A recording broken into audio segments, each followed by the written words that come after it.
నేతన్నలకు బతుకమ్మ చీరల బకాయిలు వెంటనే ప్రభుత్వం విడుదల చేయాలని డిమాండ్ చేశారు BRS working president KTR.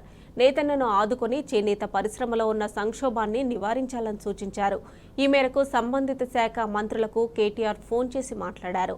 KTR phone కాల్తో స్పందించిన మంత్రులు సమస్య పరిష్కారానికే కృషి చేస్తామని హామీ ఇచ్చారు.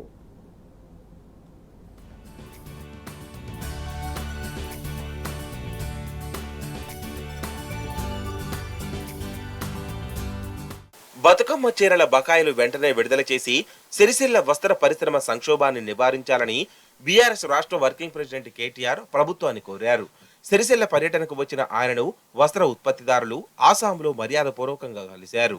మరమగ్గాల పరిశ్రమ సంక్షోభం, నేత కార్మికుల ఉపాధి అవకాశాలపై వారితో చర్చించారు.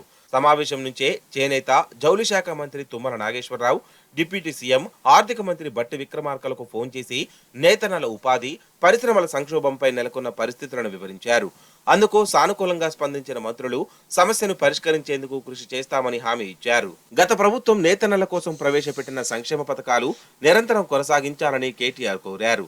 కార్మికులు, ఆసాములకు అండగా ఉంటారని వారికి భరోసానిచ్చారు. అనంతరం ఆయన నియోజకవర్గంలో విస్తృతంగా పర్యటించారు. కాళేశ్వరం కావాలే కానీ బీఆర్ఎస్ ను భద్రం చెయ్యాలే అంటూ కాంగ్రెస్ ప్రభుత్వం విమర్శలను తిప్పికొడుతూ ముద్రించిన కరపత్రాలను పెద్దపల్లి జెడ్పీ చైర్మన్ పుట్ట మధుకర్ తో కలిసి ఆవిష్కరించారు.